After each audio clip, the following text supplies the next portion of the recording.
Zé Eduardo, o uso do termo golpe foi banalizado, como disse o general Augusto Heleno? De jeito nenhum. Eu até há pouco me referi à origem da palavra golpe do século XVII.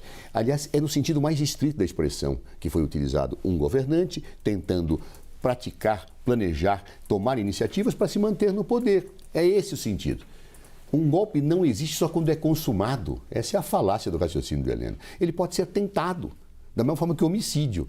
Eu posso ter uma tentativa de homicídio e uma consumação do homicídio. Golpe é a mesma coisa. Então, o que Heleno tenta fazer é tentar driblar conceitos, encobrir fatos, mas uma coisa fica muito curiosa no seu depoimento, Luciana.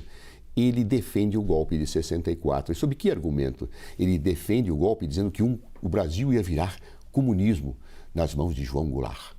Ora, para quem acha que João Goulart, que não tinha nada de comunista e apenas tomava medidas nos marcos da sociedade capitalista, ia colocar o comunismo, e para tanto seria justificável um golpe, há que se pressupor que Luiz Inácio Lula da Silva, também defendendo situações de afirmação de um Estado social, também pudesse levar ao comunismo, então justificaria o golpe. Vejam o ato falho do general. O general defende o golpe de 64 porque o Brasil iria para o comunismo. No entanto, a sua base diz que Lula levaria o Brasil para o comunismo. Então, parece que ele próprio legitimaria um golpe nessas condições. Um golpe que ele diz que não foi planejado, que não existiu, e aí encobre os fatos. Ou seja, cheio de atos falhos, o depoimento do nosso general Heleno.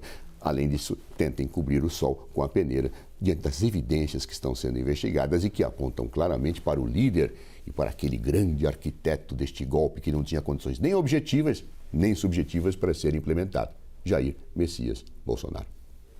Samantha, o uso do termo golpe foi banalizado, como disse o general Augusto Heleno?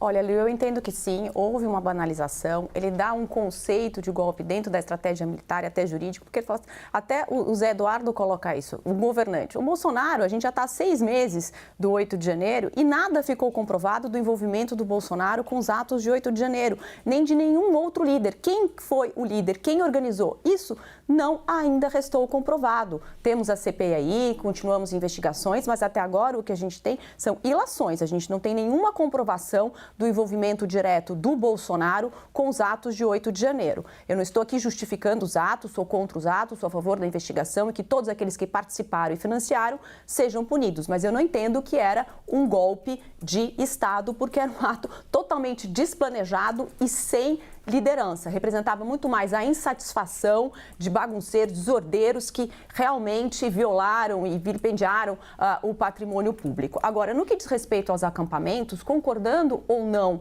com a manifestação das pessoas que estavam no acampamento, eles têm um direito assegurado, que é o direito de reunião, é o direito de manifestação, de estarem ali. A partir do momento que aquilo virou uma ação concreta, esses acampamentos foram desfeitos. A mesma retórica se usa para o movimento do Sem Terra, não é? Eles podem se manifestar, o que a gente condena é que eles invadam propriedade privada, o que os progressistas chamam de ocupação e a gente fala que é invasão porque viola o direito à propriedade, mas o direito de estar ali no acampamento e de manifestar as suas ideias e o direito de se reunir, desde que de forma pacífica, é um direito fundamental assegurado na Constituição. O que a gente verificou em 8 de janeiro também não quer dizer necessariamente que todos aqueles que estavam no acampamento estavam ali no Congresso Nacional e no Palácio do Planalto. O que a gente viu foram ônibus com pessoas chegando a Brasília com esse intuito. Da onde esses ônibus vieram? Isso tudo tem que ser investigado. Não me parece que todos que estavam no acampamento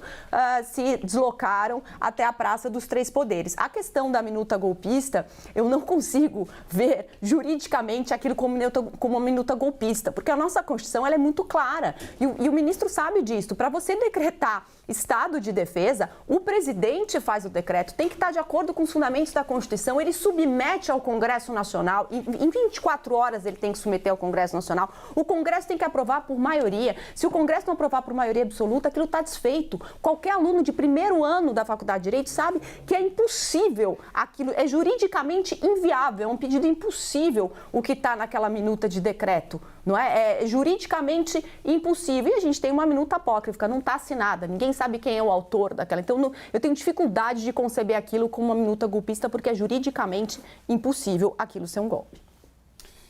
Eu acho que é um paradoxo no raciocínio que a doutora Samanta apresenta. Qual é o paradoxo? Golpe de Estado não tem base constitucional, ele tem retórica. Ou seja, aquele decreto era uma retórica para justificar um golpe de Estado a partir da Constituição, como era retórica a bandeira de que o artigo 142 da Constituição poderia autorizar um poder moderador dos militares para impedir que Luiz Inácio Lula da Silva assumisse a presidência. Golpistas não se baseiam na Constituição, porque golpe é golpe na Constituição. Golpistas se baseiam numa retórica que, às vezes, para legitimar a sua ação, para que não sejam chamadas de golpistas, eles tentam fundamentar em situações retórico-jurídicas. Assim é a vida, assim tem acontecido. Então, portanto, esse decreto, esta minuta que ninguém sabe quem fez, mas estava guardadinha na casa do ministro da Justiça, ele era um elemento retórico para ser decretado caso houvesse condições para isto. Me parece evidente. Aliás, dizer que os acampamentos eram democráticos e ordeiros, na verdade, não é uma ilação que eu estou falando, são evidências. Acampamentos que querem pedir a intervenção militar para barrar a posse de um presidente legitimamente eleito não são ou não têm finalidade democrática. Acampamentos que fornecem pessoas que lá saem para incendiar ônibus, carros, invadir a sede da Polícia Federal não é ordeiro. Acampamentos que incentivam práticas e das quais saem pessoas para invadir os prédios dos 3 poderes da República são ordeiros. Nem todos estavam lá, é verdade, mas era verdade que aquilo eram pontos de aglutinação daqueles que iriam para fazer as manifestações, como fizeram manifestações contra a diplomação do presidente e como no dia 8 acabaram, nem todos, mas boa parte deles, quebrando os prédios públicos. Então, portanto, eu não faço ilações. Eu falo de evidências que, apuradas numa investigação que não está concluída e que está sob sigilo, então, portanto, não dá para dizer que não foi demonstrado até agora, claro, não acabou a investigação, mas que, colocadas nesses pontos, dificilmente vão dizer que não há uma responsabilização de Jair Bolsonaro. Pode ser jurídica, mas a política está dada. Ele silenciou diante da desordem, não desestimulou sua base de fazer aqueles protestos e não reconheceu a derrota democraticamente como as pessoas comprometidas com a democracia o fazem. Samanta.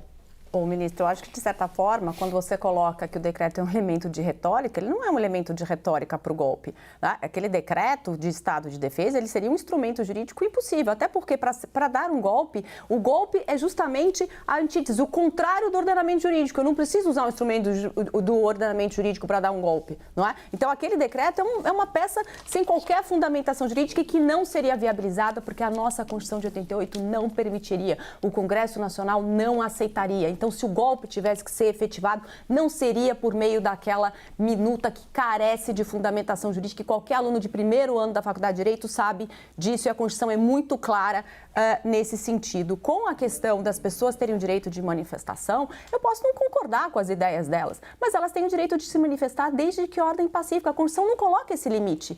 Todos podem reunir-se de maneira pacífica, é um direito de manifestação. O Supremo até segurou isso com a marcha da maconha, que as pessoas poderiam fazer uma marcha a favor da descriminalização da maconha. Agora, eu não posso fazer uma tabela de valores dizendo o que pode ser discutido e o que não pode ser discutido. Eu entendo que numa democracia tudo pode ser discutido desde que de maneira pacífica.